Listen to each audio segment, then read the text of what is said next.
여야가 줄다리기를 하던 국민연금 개혁안 21대 국회에서의 개혁은 결국 무산됐는데요.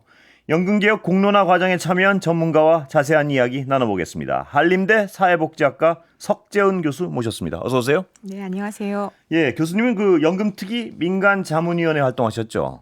네네. 예, 그럼 국민연금 개혁 논의에 계속 참여하신 건가요? 처음부터 참여한 건 아니고요. 예. 저는 이제 2기 연금특위 민간자문위원회부터 참여를 했고요. 그다음에 연금개혁 공론화위원회 민간자문위원으로서 계속 활동을 했습니다. 예, 지금 상황은 어떤 상황으로 좀 정리를 좀 해주시죠, 교수님. 일단 이제 그 국회가 예. 어쨌든 연금이라는 게 법 개정이 필요하기 때문에 예. 국회에서 연금 논의를 하는 게 좋겠다라고 해서 국회에 이제 연금 개혁 특위가 꾸려진 상황이고 또 이제 5년마다 우리가 재정 계산을 하면서 그 국민연금에 대한 이제 그 지속 가능한 예. 이제 방안을 이제 정부가 종합 운영 계획으로 발표를 하게 돼 있잖아요.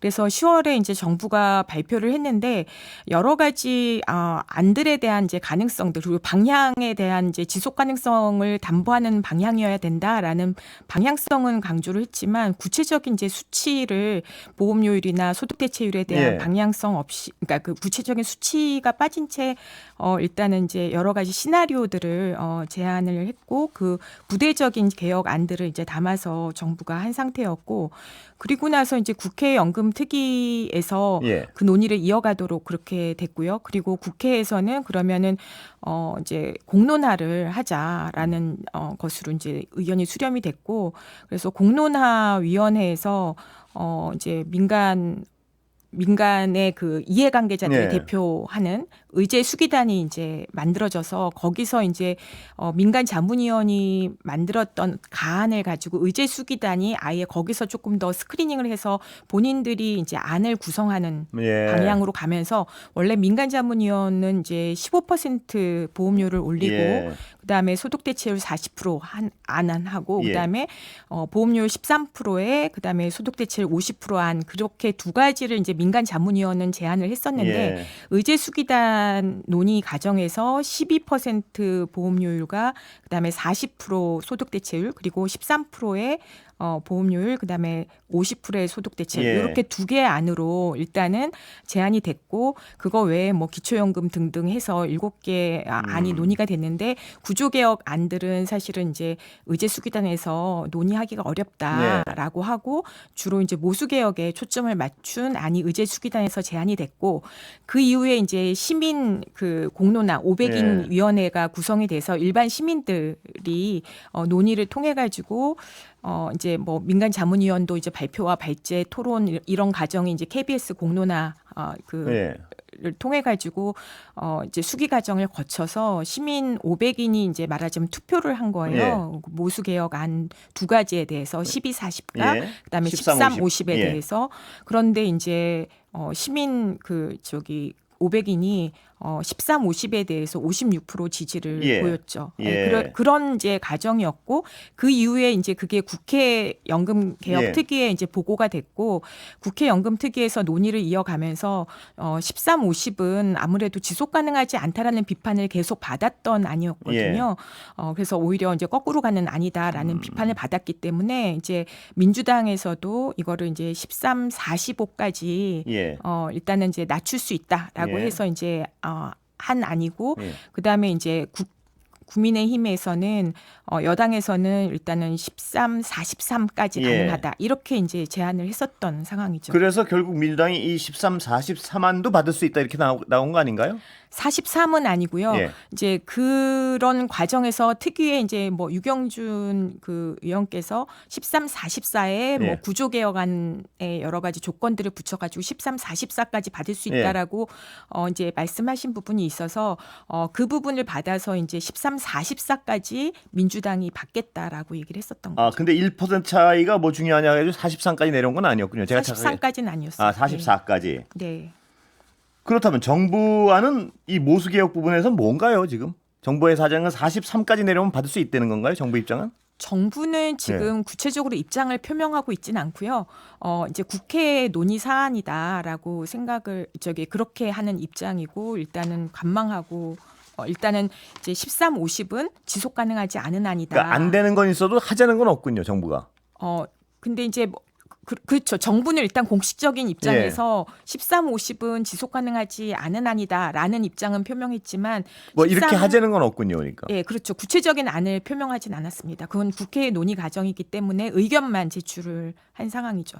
근데 정부가 어떤 안을 제시하고 그 국회에 던져야지 이게 무슨 진전이 있는 거 아닌가요? 일단 원래 이제 국민연금 종합운영계획에서 그렇게 이제 구체적인 수치를 예전에는 좀 했었죠. 네 가지 예. 안을 해서 네 가지 안이 또 너무나 이제 많은 안을 좀 병렬적으로 제시했다. 4차 연금개혁 예.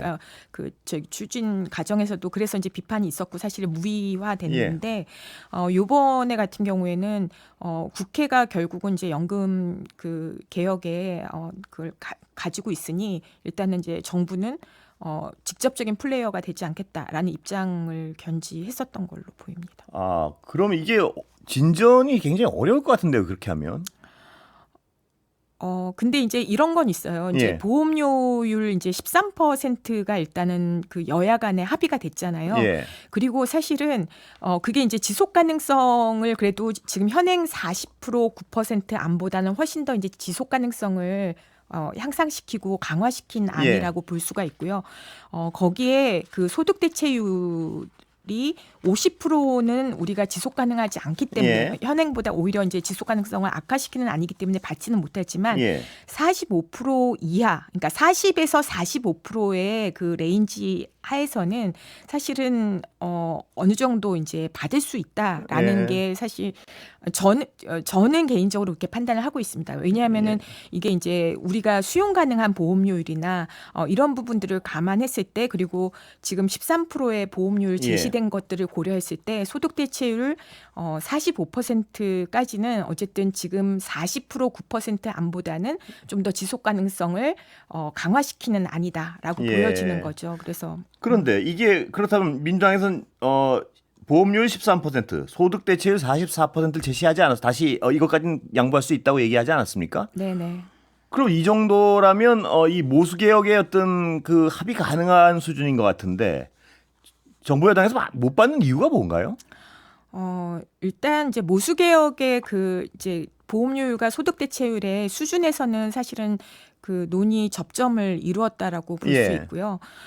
그런데 이제 정부에서는 일단은 구조 개혁이 같이 연계되지 않은 모수 개혁만 논의하는 것은 그리고 이제 그런 장이 펼쳐지지 않고 이제 모수 개혁만으로 끝나는 예. 장이 돼서는 이거는 이제 연금 개혁의 이제 반쪽 연금 개혁이다 이렇게 근데 반쪽이라도 봤었던 것 지금 같아요. 이 굉장한 공론화 과정을 거쳤고 국민들도 참여했고요. 여러 가지 오랜 공론화 과정을 거쳐가지고 이 모수 개혁 쪽만이라도 합의를 하고 할 수 있는 건 합의를 하고 전진해 나가는 게 옳은 방법 아닌가요?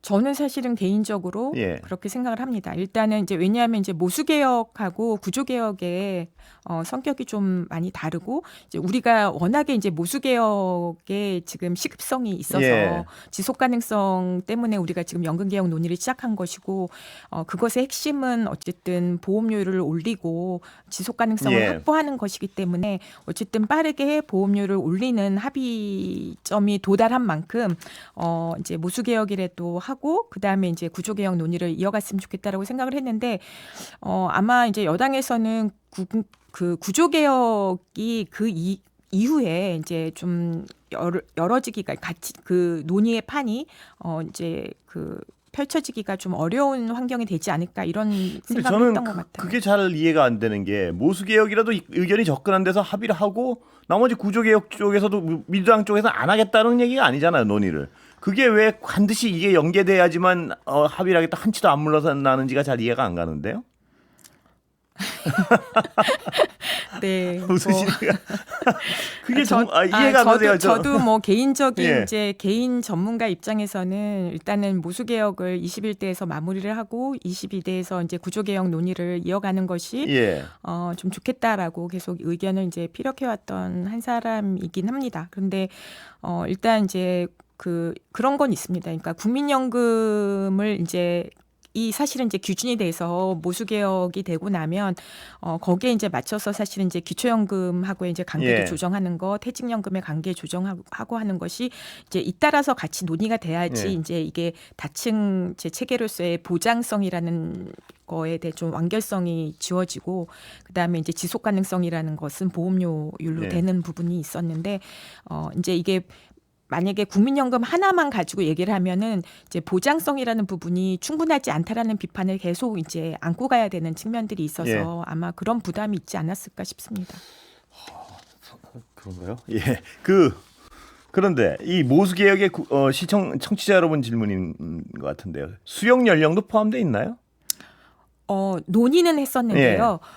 이제 의제 수기당 과정에서 예. 그 연금 수급 연령을 올리는 안은 지금 시점에서 논의하기에 적절하지 않다. 그거는 훨씬 이후에 우리가 2033년까지 65세까지 이제 올리는 그 프로그램을 이미 진행 중이기 때문에 아직도 진행 중이기 때문에 그 이후에 논의해도 늦지 않다라고 해서 이제 사실 국민연금 재정계산위원회에서는 2033년부터 2048년까지 해서 5년 간격으로 1세씩 68세까지 올리는 안이 예. 포함돼 있었거든요. 근데 이제 의제수기단에서 그 논의는 좀 다음에 하자라고 해서 이제 실제 논의 과정에서는 빠졌죠. 근데 이 모수 개혁이라도 빨리 합의를 해서 실행에 들어가야지 이 연금 고갈 위기를 좀 조금이나마 그래도 빨리 늦출 수 있는 거 아닌가요? 맞습니다.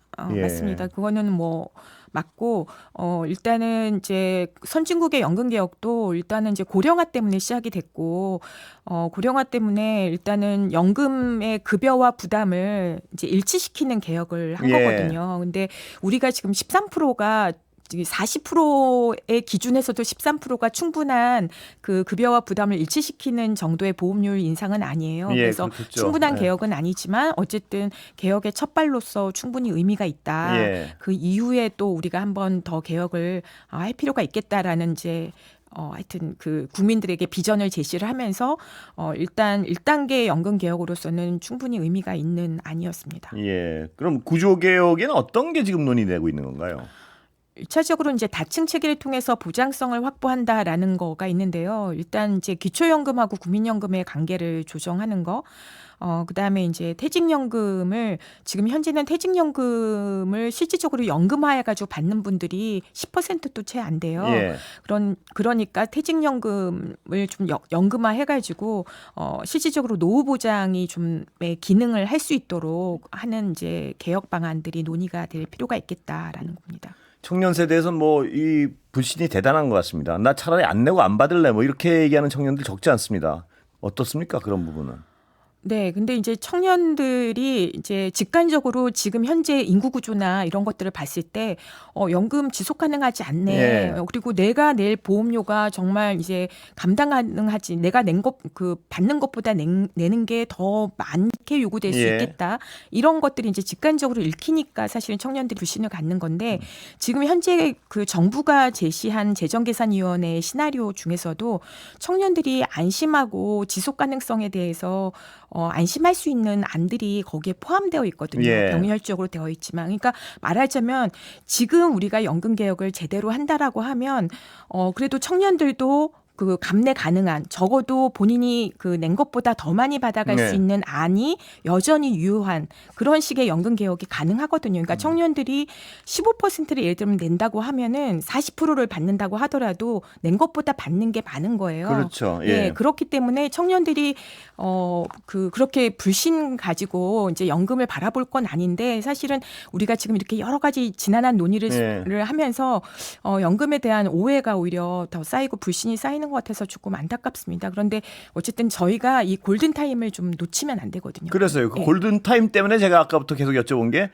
합의가 된 거라도 빨리 실행을 하면서 구조 개혁을 하고 또 미진한 부분이 있으면 다시 모수 개혁을 하더라도 일단 하루라도 늦출 수 있는 방안을 실행을 하는 게 중요한 게 아닌가 하는 게 상식적인 판단 같은데 왜 그게 안 될까 궁금해서 자꾸 여쭤보는 거예요. 예.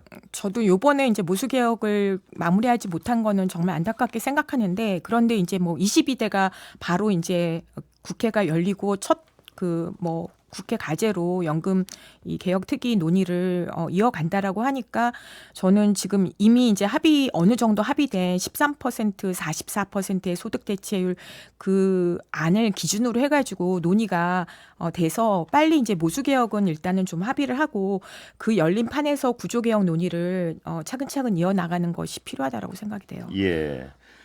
그렇다면 이 아까 그 젊은 층에선 나는 못 받을 수도 있어 이런 불안감 때문에 그 한국개발연구원 네. 구연금 신연금 하자. 네, 이것도 어떤 보면 굉장히 어떤 논리적으로 확 다가오는 얘기긴 합니다만 어떻게 보십니까? 예를 들어서 이게 그러니까 원래 받던 사람들은 그냥 그대로 하고 옛날 연금 제도로 새 연금 제도는 시간이 거의 다 된 것 같습니다. 예.